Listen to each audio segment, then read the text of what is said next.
মক্কাতেও কাফেররা আইন পাশ করেছিল, মুহাম্মদ যেখানে সাল্লাল্লাহু আলাইহি ওয়াসাল্লাম যেখানে কোরআন পড়বে তোমরা সেখানে হট্টগোল লাগাইবা, যেখানে কোরআনের কথা বলতে থাকবে সেখানে তোমরা বাধা দিবা, হট্টগোল লাগাইবা, কানে আঙ্গুল দিয়ে রাখবা যেন ভেতরে, কানের ভেতরে যেন আওয়াজ না যায়।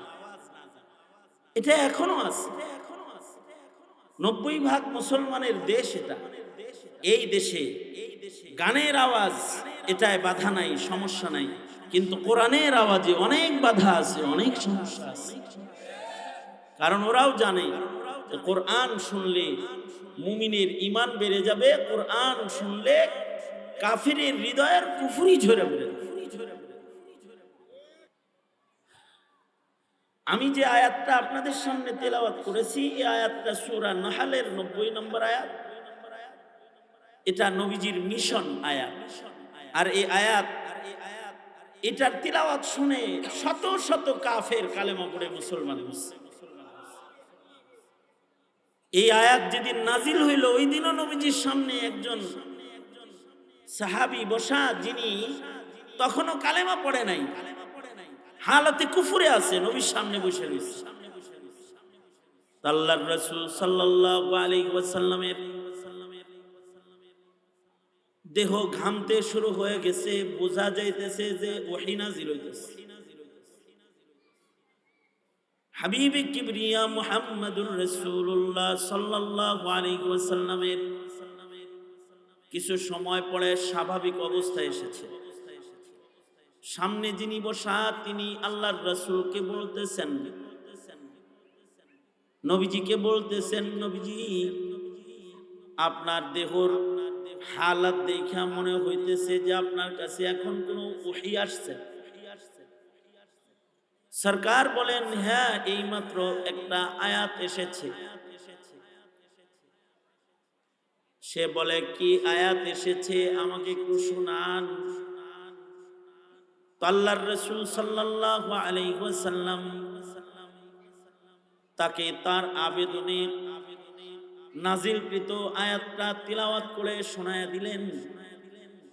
আজব কোরআনের ইজাজ যে কোরআনের তিলাওয়াত শোনার সাথে সাথে তার মুখে উচ্চারিত হলো লা ইলাহা ইল্লাল্লাহ মুহাম্মাদুর রাসূলুল্লাহ আশহাদু আল্লা ইলাহা ইল্লাল্লাহ ওয়া আশহাদু আন্নাকা রাসূলুল্লাহ। কালেমা পড়ে সাথে সাথে মুসলমান হয়ে গেল। যিনি মুসলমান হলেন তার নাম হলো হযরত উসমান ইবনে মাজউন রাদিয়াল্লাহু আনহু। ইসলামের ইতিহাসে দুটি উসমান বড় স্মরণীয় উসমান, আলোচিত উসমান, পরিচিত উসমান, যাদেরকে এক নামে মানুষ চিনে। দুইজন উসমান, একজন হলেন হযরত উসমান ইবনে আফফান, নবীজির দুই কন্যার জামাতা, ইসলামের ইতিহাসের তৃতীয় খলিফা হযরত উসমান রাদিয়াল্লাহু আনহু, কাতিবে ওহী, কোরআনে কারীমের প্রথম যিনি হাতে লেখা কোরআনকে যিনি একত্রিত করে মাসহাফ আকারে, কিতাব আকারে উম্মতের কাছে পেশ করেছিলেন, যিনি হযরত উসমান রাদিয়াল্লাহু আনহু, তিনি এক আলোচিত উসমান। হযরত উসমানের বহু শান। একটা তো উনি আশারায়ে মুবাশশারার, ইসলামের ইতিহাসের প্রথম মুসলমানদের একজন, আশারায়ে মুবাশশারাদের একজন, বদরি সাহাবীদের একজন।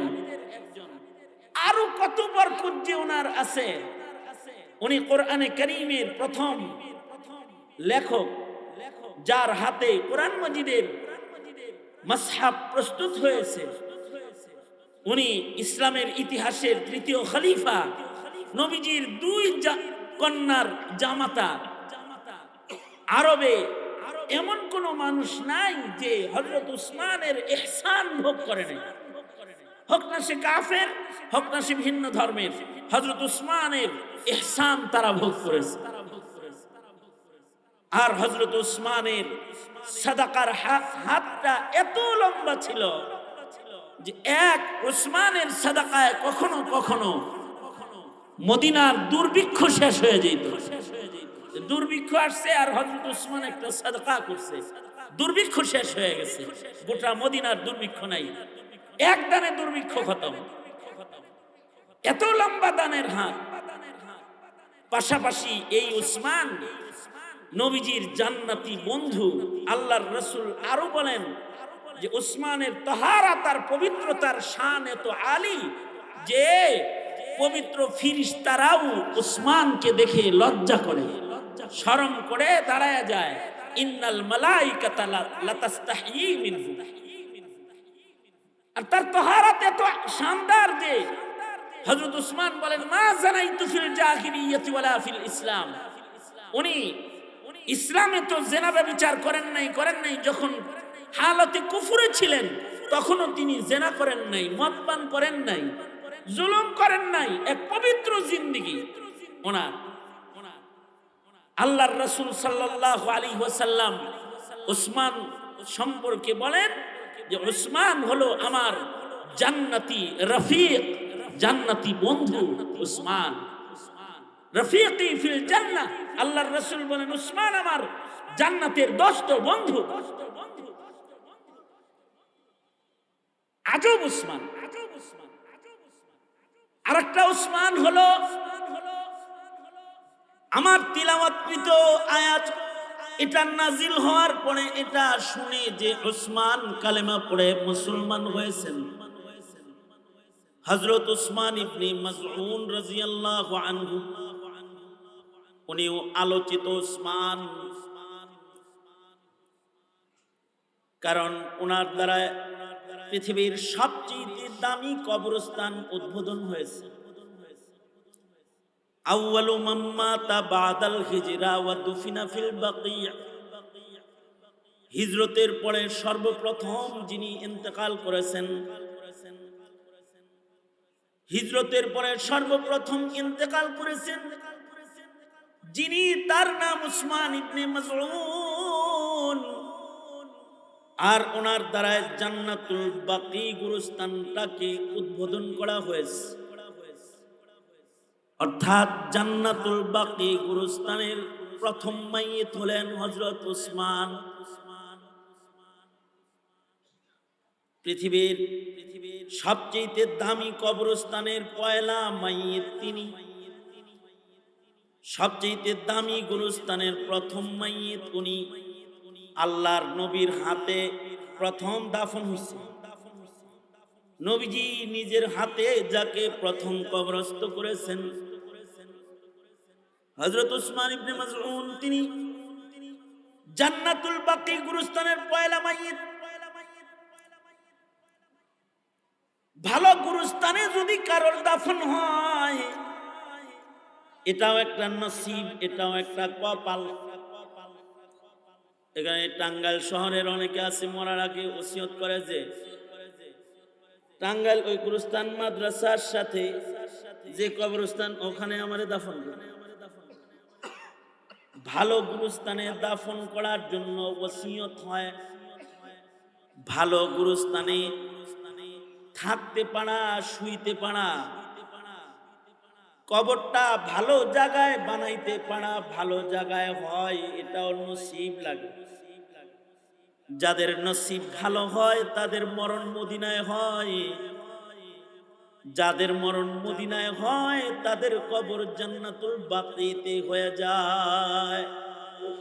এই কারণে এই পৃথিবীতে কিয়ামত পর্যন্ত মুসলমানরা, আল্লাহওয়ালারা মদিনায় মরার দোয়া জারি রাখবে। কেন? মদিনায় দাফন হওয়া মানে হলো দামি গুরুস্থানে দাফন হওয়া, যে গুরুস্থানে দাফন হলে কবরের আযাব মাফ। কারণ নবীজির রওজায়ে আতহারের পাশের কোন গুরুস্থানে কারোর কবরে আগুন জ্বালায় আল্লাহ তাআলা তার হাবিবকে কষ্ট দিবেন না। এই গুরুস্থানের মাইয়িতের কবরের আযাব নাই। মক্কাতুল মুকাররমার কিছু কবরস্থান দামি, জান্নাতুল মুআল্লা, দামি গুরুস্থান, যেখানে পৃথিবীর প্রথম মুসলমান ঘুমিয়ে আছে, খাদিজাতুল কুবরা রাদিয়াল্লাহু আনহা, নারীদের প্রথম মুসলমান যিনি, তার কবর নবীজি নিজের হাতে কবরস্থ করেছেন। ওখানে অসংখ্য সাহাবায়ে কেরাম ঘুমিয়ে আছেন। আবার মক্কাতুল মুকাররমায় আরেকটা কবরস্থান আছে, যেটা হাজীদের কবরস্থান। হাজী ছাড়া অন্য কাউকে কবরস্থানে দাফন করা হয় না। কিছু কিছু মাইয়িতের সাথে অন্য কাউকে দাফন করা হয় না। যেমন হাজীদের গুরুস্থানে হাজী ছাড়া অন্য কারোর জায়গা নেই। আল্লাহর মেহমান যারা, তারাই সেখানে শোয়। আশা করা যায় গুরুস্থানে আযাব নেই।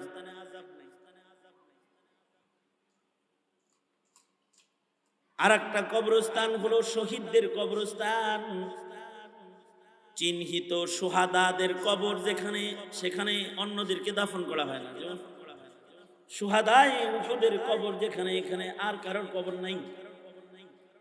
এগুলো সব জান্নাতের বাগান। শুধু জান্নাতের বাগান নয়, কবর থেকে এখনো খুশবু বের হয়। বদরের শহীদদের কবরের পাড়ে দাঁড়ায় থাকলে এখনো খুশবু পাওয়া যায়। আমাদের এক বুজুর্গ, তিনি বদর জিয়ারতে গেলেন, সাথে ছিলাম। উনি বললেন, তোমরা কি মদিনায় ফিরে যাবে আজকে? কয়, হ্যাঁ ফিরে যাবো আমরা। উনি বললেন, আমি আজকে যাব না। কেন? কয়, আমি এখানে থাকবো, কাল সকালবেলায় আবার এসে আমি দাঁড়াবো। যখন সবাহি হাওয়া বাতাস যখন প্রবাহিত হয়, তখন আমি এখানে আবার দাঁড়াবো। কেন? কয়, ইতিপূর্বে সকালবেলায় সবাহি হাওয়ায় এমন একটা গ্রান পেয়েছি, যে গ্রানটা শহীদদের কবর থেকে বেরিয়ে আসা গ্রান, যেটা দুনিয়ার আর কোনো খুশবুর সাথে যেটার মিল নাই। উহুদের পারে সকালবেলায় যারা বুঝে না, তারা তো জিয়ারত করে চলে আসে। কিন্তু বুঝমান কিছু বুজুর্গ আছে, এরা সাইয়্যিদুশ শুহাদা আমির হামজার কবর বরাবর দাঁড়ায় থাকে, মিলিমিলি দাঁড়ায় জিয়ারত করতে থাকে, আর ইন্তজার করে বাতাসে কোনো ওই খুশবুটা কি বেরোয় কিনা, যে খুশবুটা সাইয়্যিদুশ শুহাদার কবর থেকে আজও বের হয়। শহীদদের কবর থেকে খুশবু বের হয়, ওলি বুজুর্গদের কবর থেকে খুশবু বের হয়। 1200 বছর হয়ে গেছে, ইমাম বুখারীর কবর থেকে খুশবু বের হয়। কত সুন্দর কবর! কবরের ঘর যদি কারোর ভালো হয়, তাহলে এটা একটা নসিবের ব্যাপার। এ কারণে আল্লাহর কাছে এটা দোয়া করতে হয়, ওগো আল্লাহ, আমার কবরটা যেন ভালো জায়গায় হয়, আমার কবরটা যেন উত্তম জায়গায় যেন আমার কবর হয়। মিয়া, বিয়া করবা, শ্বশুর বাড়ি ভালো জায়গায় না হইলে পছন্দ করো না, কবরের চিন্তা করবা না একটু? গাঙ্গের হেইবার শ্বশুর বাড়ি এর জায়গায় মেয়ে পছন্দ হয় না, গাড়ি দেব না শ্বশুর বাড়ি, লাগলে শ্বশুর বাড়ি যাব হয়ে থাকবা তুমি। মেয়ে বছরে যাইবা 2 বার যে বাড়িতে বেড়াইতো, অথবা দেখা যায় সারা বছরে একবার যাইবে না, সেই শ্বশুর বাড়ি পছন্দ না হইলে আত্মীয়তা হয় না। বসবো কই? আমার আত্মীয় স্বজন যে বিয়ের ঘরে বসবো কই? বিয়ের ঘরে একটা ঘর, বিয়ের ঘর পছন্দ করলো, অথবা নিজে বাড়ির জায়গা খরিদ করবে, প্লট পছন্দ হইতেছে না, আর রাস্তা নাই, সিটা গাড়ি ঢুকবো না, এটা কিনবো না। নিজের বাড়িতে কয় বছর থাকে মানুষ? 10 বছর, 20 বছর, 30 বছর, 50 বছর, 60 বছর। আর শ্বশুর বাড়ি যায় 12 বছরে একবার, 2 বার, 12 বার, 24 বার। কিন্তু কবরের ঘর, কবরের বাড়ি যেটা, এটায় থাকে মানুষ মরণের পর থেকে ইসরাফিলের বাঁশি পর্যন্ত। ঘরটা তাইলে কেমন জায়গায় হইলে ভালো হয়? চিন্তাও তো থাকা চাই যে আমার ঘরটা যেন ভালো জায়গায় হয়। ধন্যবাদ জানাই কবি নজরুলকে। কবি হওয়ার পরেও কবর ভালো বানানোর মতো চিন্তা তার ছিল। সে কবিতা লিখেছে, মসজিদেরই পাশে আমার কবর দিও ভাই, যেন গড়ে থেকেও মুয়াজ্জিনের আজান শুনতে পাই। মসজিদেরই পাশে আমার কবর দিও ভাই, যেন গড়ে থেকেও মুয়াজ্জিনের আজান শুনতে পাই।